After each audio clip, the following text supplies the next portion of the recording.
2022 is drawing to a close, and it was a big year for animated movies. Some bad, some good, and some somewhere in between. Today, we are ranking all 26 animated movies of 2022 from the worst to the best. Welcome back, animation fans. 'Tis once more the season for the time-honored tradition that only started last year to look back on what 2022 had to offer to the medium of animation that we all love so much. And just like with any list on the season of end-of-year lists, some of which are already up, some of which are yet to come, this isn't just about my ranking. The fun part is when you share your rankings of your favorite and least favorite animated films in the comment section below. Every film ranked in this list is listed in the description, as well as my individual reviews for each of them, or at least the ones I did individually review. There's a ton of movies to rank. A lot of them I'm sure will disagree, and that's the fun part when we start discussing. So without any further ado, let's get started. In last place, Ice Age: The Adventures of Buck Wild, an unwelcomed, misguided, and pointless spin-off of a franchise whose relevancy died long ago. The charm, wit, and cleverness that at one point generated love for this franchise is long gone. They couldn't even bring the cast back, and for an animated film, I feel sorry for the animators who are clearly rushing through this job. It looks cheap visually, and it feels cheap from a writing standpoint. Easily the worst and only bad animated film of 2022. At 25, Minions: The Rise of Gru. And just to be clear, there is a big gap between Ice Age and this film. And while I don't think it's an outright good movie, it is an improvement on the original Minions film. That being said, I do feel it struggles to find who is its protagonist. It's kind of trapped in being a sequel to the Minions film and being this sort of Despicable Me sort of prequel. And so it doesn't find enough time to be with Gru, but it also doesn't find enough time to flesh the Minions out in interesting ways. And the Minions can only be handled in small doses. And we do get them in way too many doses on this one. There's some charm here. That relationship between the Minions and Gru is what made the Despicable Me franchise successful, but the magic just feels like it's sprinkled in every now and then. Good ideas, but the execution just feels muddled overall. But again, an improvement on what came before. At 24, Wendell Wild. And it is a shame that the first Henry Selick film in such a long time does not meet its potential. It's got a bunch of clever ideas, a fun, imaginative world to be a part of, but it's got two clashing ideas that don't really blend in together. You got the story of a girl struggling through her grief of having lost her parents, finding a place where she belongs, and then you got Wendell and Wild, a pair of kooky rapscallion brothers who are stealing from their father, the devil himself. It is such a Harry Selick idea. I would love if the film had entirely focused on that grief. These are just two tonally jarring ideas that never quite fit or balance each other out. On top of that, the music used. They're using these early 2000s pop songs that just don't fit the tone or the narrative, and the film would have worked so much better as a musical. It's baffling that they did not have songs made for this film. It is such a shame that the writing lets this world down, because it is a creative world that I want to see more of. 23 is Bubble. No, not the Bubble, just Bubble. And if I was ranking these films on visuals alone, Bubble would be much higher up the list. Visually, this is stunning to look at. One of the most beautiful animated films I have ever seen. Every shot, frame, color, angle, swooping camera movement is incredible to witness as it unfolds. But the narrative is just extremely undercooked. They present an interesting world that is found in an interesting situation, but it feels wholly derivative of other better stories that came before, mainly because its ideas and intentions are vague and the characters are terribly undercooked. Despite inhabiting an interesting world, you don't really connect with any of the characters.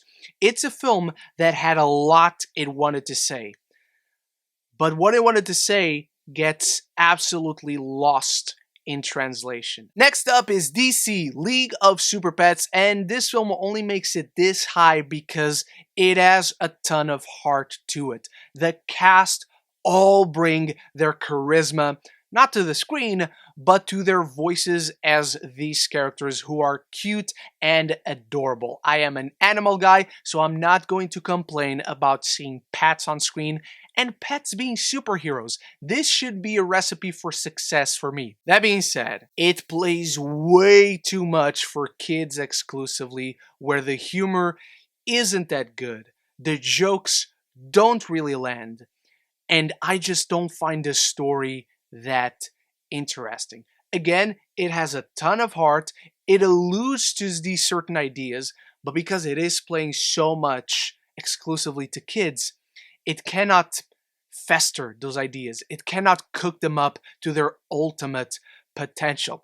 There are some cool cameos, there are some clever winks and nods to the larger DC universe and to some superhero tropes and cliches, and I enjoy those moments in isolation, but overall, we are very much in that section where I don't mind that I watch these films, but I won't ever watch them again. At 21, Hotel Transylvania, Transformania, and this finally got back to that kinetic sense of movement from the first film, where every character from a visual standpoint, you understand their personality, you understand what makes them tick, and they all just move on screen in different ways, upping the visual game from the sequels that made before. But it still plays to a very formulaic plot, where the lesson is clear from the first 5 minutes, the way they're going to get to it is clear from the first 5 minutes, and while you still have some charm in the characters, it still just doesn't feel like enough. Plus, you lost Adam Sandler as the voice of Dracula, and that rapport between him and Johnny just completely disappears in this film. So while it emanates some of that charm, some of that frenetic energy, it just feels like a cover of something better that already exists. Bring us into the top 20, Night at the Museum, Kahmunrah rises again. Funny story about this film, I was actually not going to watch it because I thought it was a show. It wasn't until I was randomly scrolling on Disney+ and thought it was 1 hour and 20 minutes that I decided on a whim to watch it. And I'm going to use the cover band example again. This is not a bad movie. It is also not a great movie. It feels like it's emanating all those elements that we love about that original trilogy. The sense of adventure, the excitement, the tongue-in-cheek humor that it brings in with its characters and its sense of loving history. But it is just a lesser version of what we love about that original trilogy. A ton of the plot feels a little bit contrived, especially going into the third act. But again, it isn't horrible. It just feels like you could be watching something better, whether it is that original Night at the Museum trilogy or even the National Treasure films with Nicolas Cage. That new show that it's out right now feels like the exact same thing. This has good animation, some fun moments, but if I'm going to watch a Night at the Museum movie, I have 3 better movies to watch. Luck is our number 19, Apple TV's first animated film, if I'm not mistaken. But unfortunately, John Lasseter's return did not turn out so lucky in the end. This is an engaging world. These are clever ideas, somewhat deep themes, and even engaging characters that you like. But despite the great animation, tons of great visuals, the film just plays it far too safe. It brings in all these ideas from John Lasseter's previous work that you recognize, oh, this is Monsters Inc., oh, this is Inside Out, and it blends them all together without finding any distinguishable qualities or elements to this own story. It feels entirely too predictable, and not in an unavoidable way where it can only go this way. It just feels safe. It feels unimaginative from a writing standpoint, which contrasts to the endless possibilities of the visuals and the premise in and of itself. It's a shame, but in the hands of Pixar, this could have turned out great. Intergalactic is number 18, one of the most visually unique experiences this entire year. Much like Bubble, from a visual standpoint, this one would rank very high on this list. I just love the rustic, rough edginess that the Spider-Verse-esque visuals give to this film. The backgrounds look like watercolors just recently painted. They all pop so beautifully. But the story just plays out as a generic rom-com, and in its entirety feels like a visual promotion to Kid Cudi's latest album. If you like Kid Cudi, I think this is right up your alley. I'm just not that guy. This is not my type of music, and for as much as the visuals stand out, the story just falls by the wayside. It's not that engaging, it's not that unique, and everyone just does a competent job, but I never really connected with anything or anyone in this story besides just being mesmerized at the visuals. Apollo 1.5 comes in next, one of the most unique films of the year because it belongs in this subgenre of filmmakers telling their childhood stories through film, but Linklater does it in animation, and visually it's so creative. It very much feels like someone remembering, putting together these pieces of their childhood while it's narrated by a very melancholic and understated Jack Black. It's got life-affirming messages and wonderful sequences. It's this beautiful time capsule of a time in a culture that was so significant for a filmmaker.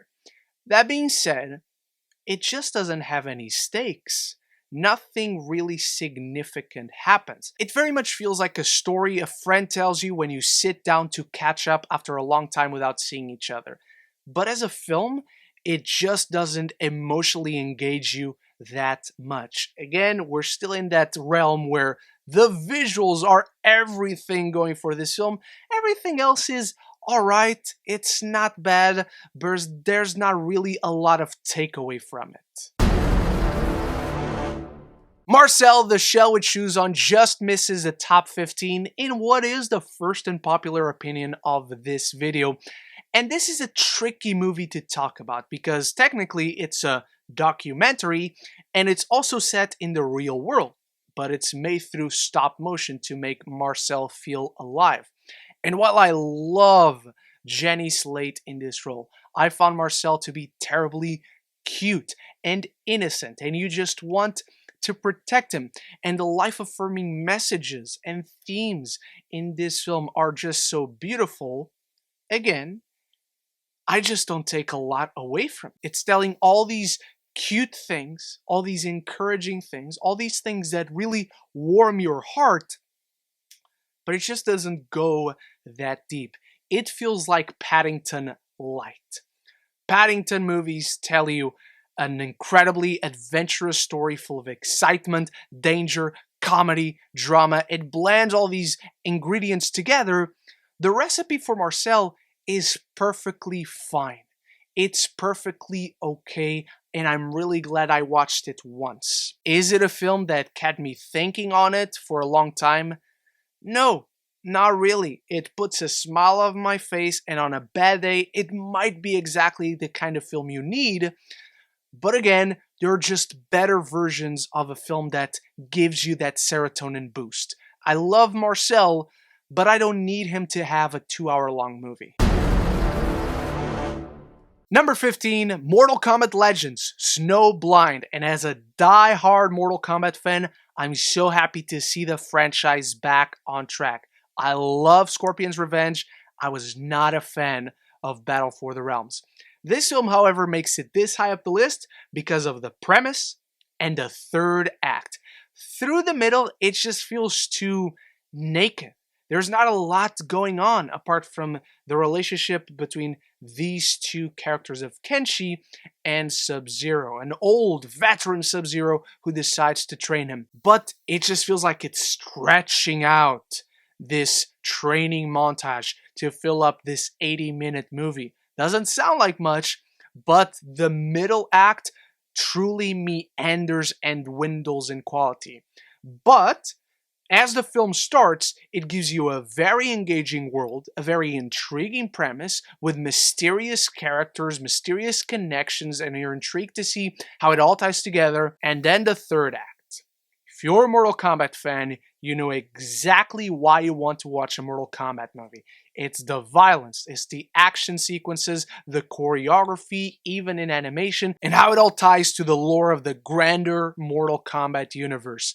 That third act delivers exactly that.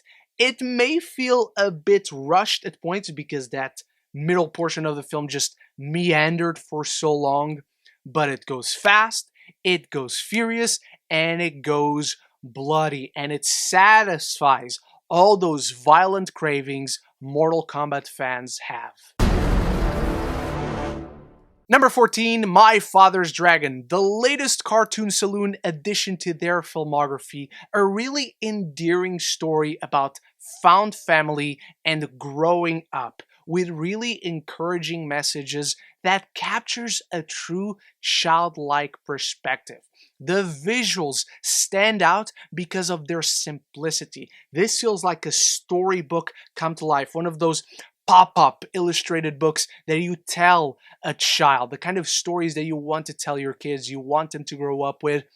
To me, it just feels a bit too simplistic for its own good. It feels like it doesn't go as deep as their other stories usually do. It doesn't feel like it goes as mature. And maybe that was the point, and that is fair. We are now in the sequence where films I enjoyed and I would watch again. I just found them to not necessarily be to my preference. And My Father's Dragon is just one of them. A solid addition to the ranks of one of the most entertaining and fascinating animation studios today, but it's just not my selected favorite. I will choose a bunch of their other works to watch before this one. Up next, Green Lantern, Beware My Power, the one DC animated film I watched this year, and I had a blast. It's a cosmic war film / murder mystery that is so much fun to see. Finally seeing Jon Stewart being given the spotlight and lead his own film with an intriguing team of characters, Green Arrow and Hawkgirl and Adam Strange. I also really like the animation here. I've grown quite used to having the Archer style animation in these DC animated films, and with the tone, the sensibilities that they approach this story with, I think it really fits. That said, this film drops quite a few notches because it is just adapting too much for its 85-minute runtime.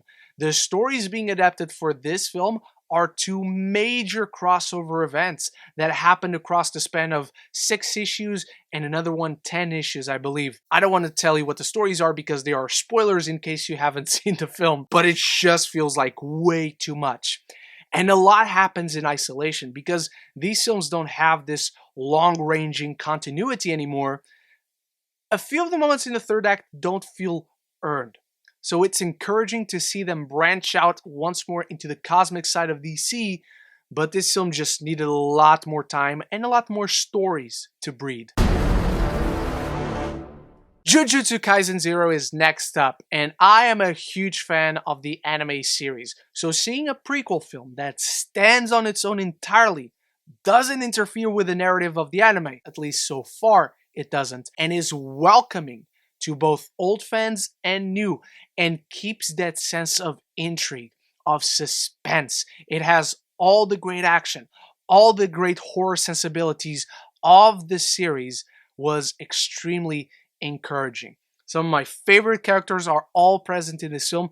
The action is absolutely outstanding. The animation is out of this world good, and it's already good on the show. So to up that ante on a visual standpoint is something to behold. However, Yuta, our brand new character whose journey we follow in this film, is one of the blandest and most uninteresting protagonists I have seen in a long time.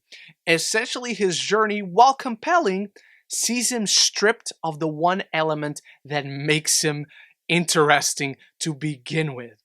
And so you come at the end of this film and there's just nothing about him. His personality is not interesting or engaging, and I just see nothing compelling about him going forward.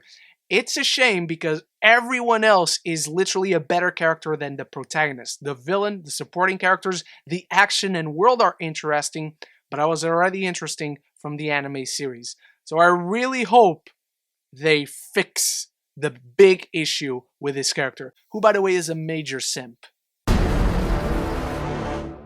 Up next is Drifting Home, a film I found thematically beautiful.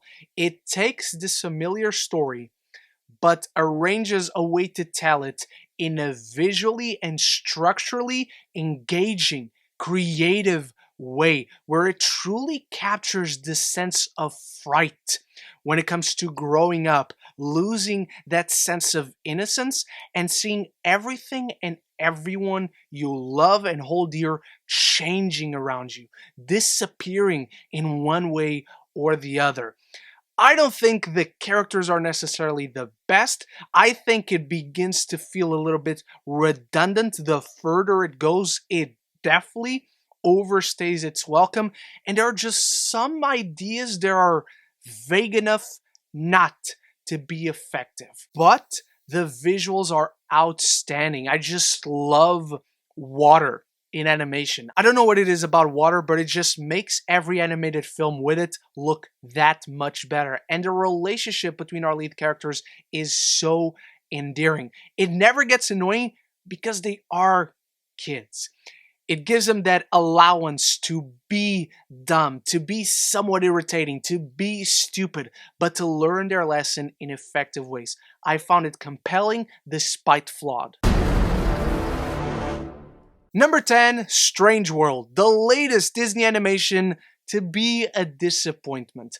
I love this world they created. I love the marriage between futuristic and vintage and old school. It's got this genuine sense of adventure, taking these sensibilities from pulp serials of old, but I just don't feel it dives deeper with all of these ideas, with all of these concepts. It has this running theme of generational trauma, what we pass on to the next generation, what kind of world we leave behind.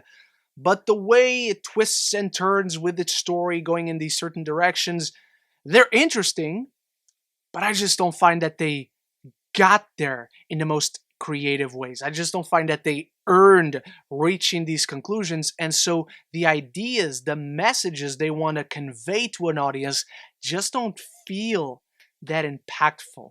Visually, of course, it's wonderful. This world is kooky and fun to be in, and you want to see more. But do you really see that much? It doesn't really feel like it. And once it gets really interesting, like next level, it's the conclusion of the film. So it feels like we meandered around a little bit, only to allude to something more that we never get to explore. Which is ironic, because the whole point of this family, of these characters, is that they are frigging explorers. Number 9, The Sea Beast, a film that feels familiar, and its messages feel obvious, but director Chris Sanders brings his A game. A veteran animation director knows how to elevate a story even if it's tropey, even if we've seen it before. He treats this as a major swashbuckling blockbuster film, and it works. From the amazing high-intensity monster hunting sequences at high sea to the more intimate, character-driven moments as we create bonds between this pirate and this little girl and the monsters they are trying to hunt. Does it feel obvious? Absolutely, but those emotions still are conveyed in an earnest way where the film earns those emotional beats that we so recognize but find ourselves rooting for. It has this sense of grandeur and awe that Strange World just didn't have going for it until the very end. Plus, again, it's a film with a ton of water, so it does look incredible. This is a film not a lot of people paid attention to because it was buried on Netflix, but please watch The Sea Beast. Number 8, Turning Red, the film that, let me check my notes, pissed everyone off? To this day, I really don't get what was so controversial about this film.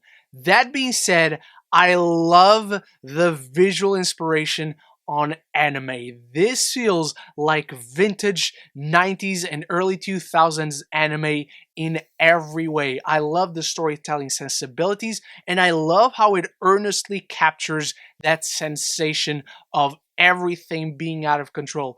Even if I'm not a 14-year-old girl like Mei Mei in this film, there's something relatable about how embarrassed she constantly feels, how annoyed she constantly feels, how just nervous she constantly feels, and stressed with her family life, with her school life, with trying to balance everything out, trying to be respectful, but also gaining some freedom for herself. I don't think this film nails its themes in the end. I just don't think it conveys them in the most powerful way. And there is something to be said about relatability. This film gets so specific with its character at points that potential connection to an audience can be lost.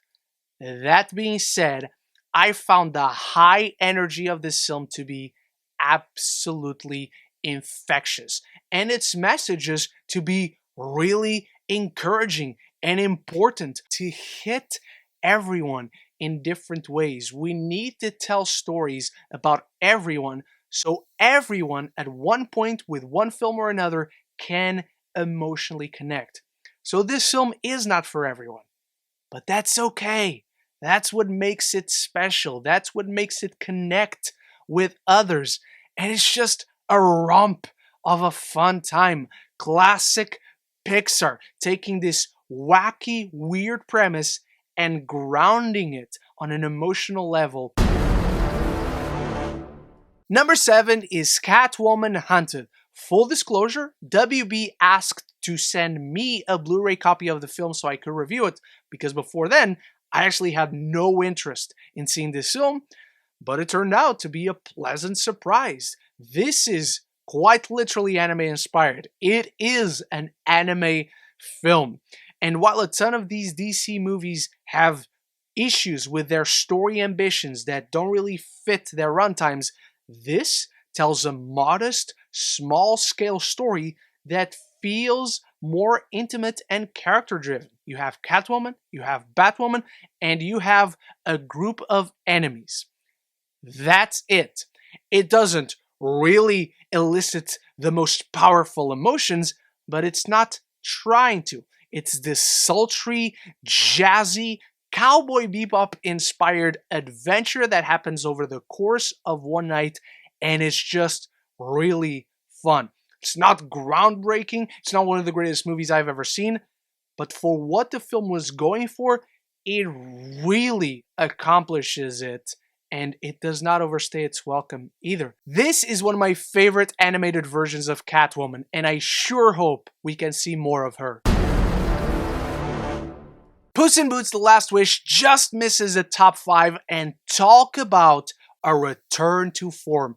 Not just for the Shrek franchise that has been dead since the last Puss in Boots movie, I believe, but for DreamWorks as well, who have been in this lull in terms of delivering quality films, but this year they came back with a vengeance, as you're about to see 2 DreamWorks films very high on this list. I just love Puss in Boots. He's my favorite character in the Shrek universe, and his original film might just be my favorite in the Shrek universe. Oh. Except this film now exists, and it's an exciting, clever, lively adventure that brings back all the heart, all the charm, and all the wit that we love this franchise and these characters for. It's got so many pieces that it wants to juggle that maybe it doesn't bring them all together in a satisfying manner by the end, but the adventure in and of itself,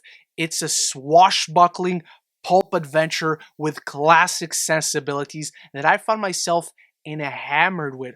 Also, the animation, it's the most unique visual style within the Shrek universe and one of the most unique visual experiences of this year. The one film that its unique visual sensibilities match up with its great story. The animation truly is jaw-dropping. The action set pieces are genuinely fantastic to watch, and the characters are all stupidly charming. I cannot get enough of Antonio Banderas as Puss in Boots, and now I'm waiting for 3. Hopefully, I don't have to wait another 10 years. Number 5, The Bad Guys, the other DreamWorks animated film that brings them back to their winning ways with such a unique, engaging visual style, feeling very much like an old school comic book in the vein of Tintin or Asterix, with a collection of characters that are so fun, so funny, so entertaining to watch. It is a familiar formula that we've seen before, but it plays to the strengths of that formula, blending in elements of Tarantino with a little bit of Coen Brothers and mixing Steven Soderbergh's Ocean's franchise, blend it all right up, and it is a recipe for success. The story moves at a frenetic pace that keeps the energy high. It doesn't overstay its welcome, but it also doesn't dwindle or meander. And on top of that, it is challenging enough for kids, but it is highly entertaining and engaging for grown-ups. It is welcome for a wide crowd, and so it is a winning film and hopefully a winning new franchise for DreamWorks. Number 4 is Chip and Dale Rescue Rangers, by far the funniest film in this list. A spiritual successor to Roger Rabbit that going in could have either worked out terribly awful or incredibly well. Thankfully, it was the latter, where so much of the humor is so clever, it is so smart, it just pulls the rug from under you in regards to how far they're willing and they can go. And they go far. They make fun of everything and everyone, including themselves, in ways that feel smart, that twist around and subvert expectations, but also play to the story's strength.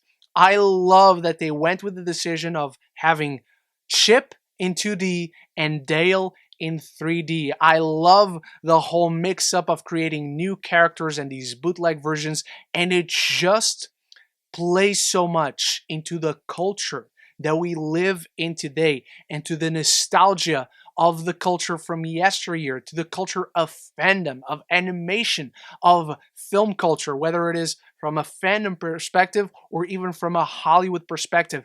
It blends all these ingredients and it elevates the material that came before. Easily the best thing Chip and Dale have ever been in, with a great blend of 2D animation with live action, 2D with 3D, 3D with live action, and it all just feels seamless. It all feels like it belongs in this crazy, wild, entertaining world where they even have ugly Sonic. Right then and there, this film deserves a high spot on this list. Plus, you got comedy geniuses voicing Chip and Dale. I'm so glad this worked. And as I go into my top 3, don't forget the fun part, where you share your rankings of the animated films of 2022 in the comments below. Rank all 26 if you're up for the challenge, or if not, just share your top 10, top 5, top 3 favorites, least favorites. I cannot wait to hear your thoughts on 2022 animated films. And if you're enjoying this end of year list, there are already some up on the channel, like the comic book movies of the year ranked, top 10 TV shows of 2022, and next week I have my best and worst movies of 2022 coming. So if you're interested in any of those lists, if you're interested in any of the reviews for these films, and if you want to talk more movies and TV, this is the place to be. Consider clicking that subscribe button and you won't miss any future conversation on your favorite movies and TV. Lightyear comes in at number 3, and this film got way too much hate. It was not that hard to understand what this was in Pixar context. That said, before we get to the glowing positives in this film, the third act really feels like a last-minute rewrite. It never felt like that was the direction they were going in. Buzz in this film is not developed or fleshed out enough. His layers are not deep enough to get to that third act, for that to be a smart or organic subversion of expectations. It just doesn't fit the story they were telling. I really wish they had remained faithful to that more intimate, small-scale narrative they were telling in the first 2 acts, because those first 2 acts are best picture contender worthy. The premise is just so compelling, where Buzz carries the guilt of stranding everyone on this planet, but is so focused in not disappointing those he loves that he literally becomes a man out of time and loses his entire life and those people trying to fix his mistakes. It's unbelievably emotional. It makes you feel really connected with this character. And then the third act, it's about him regaining his humanity, settling his feet down, really learning what it is, once again, to settle down and learning to adapt to his new environment, his new situation with these new people. Again, the third act really just doesn't fit this film. As much as I love time travel, as much as I love sci-fi, and this feels like an old school character-driven sci-fi. Think First Man, think Space Cowboys. This is that film, and as much as Andy fell in love with it, I would have fallen in love with it. This is more of the Buzz that I want to see. A compelling, interesting character that really needs to fix that third act, man, because those first 2, chef's kiss, and would have landed it much higher on this list, even though it's already at number 3. The runner-up is Guillermo del Toro's Pinocchio. Easily the best Pinocchio film ever made. Truly fulfilling its narrative potential, diving deep into its mature themes of fatherhood, loss, mortality, and growing up, really making us understand the darkness of this world, contrasted with this beautiful, childlike wonder and whimsy that is so distinct Guillermo del Toro. This is a film wholly crafted with the passion, the heart, and the soul of a filmmaker, that despite being del Toro's first dive into animation, and by the way, gorgeous animation, the stop motion in here is absolutely seamless. These puppets feel so alive, also helped by the incredible voice performances. Through and through, this is a Guillermo del Toro film where he always tells us these beautiful stories of monsters and finds the humanity in them, contrasting it with the monstrosity of our real world, grounding the emotions, grounding the characters, and never being afraid of the lessons he's trying to convey, no matter the age of his audience. This film is beautiful, both visually, emotionally, and thematically. But in first place, Dragon Ball Super Superhero. one of the stupidest titles of the year, but also one of the best movies of the year. Narratively, it brings us back to that more intimate slice of life feel in the original Dragon Ball, where it carries the earnest philosophies of Akira Toriyama of progression through struggle, focusing in on the relationship between mentor and mentee, or father and son figure between Gohan and Piccolo. And so it's a story that feels much more intimate, but it feels so wholly specific to these two characters that their journey becomes an emotional, character-driven one, while at the same time, it's a revolutionary movie, visually speaking, for Dragon Ball, as it went full CG. Yet, once you get the sense of direction, the energy of the swooping camera movements, and the action sequences, you can tell that this was in favor of the story, as it does not compromise the film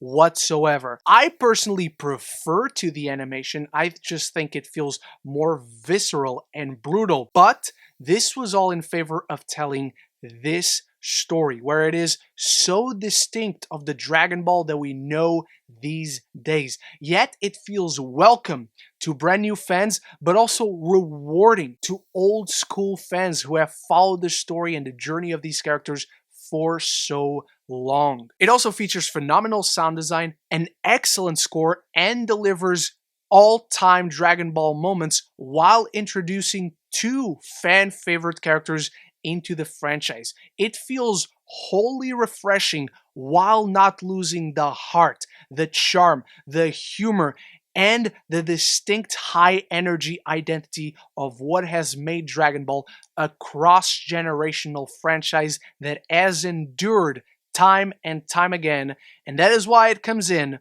at number 1, because it made my boy Gohan a champion once more. And so ends the 2022 animated movies ranking.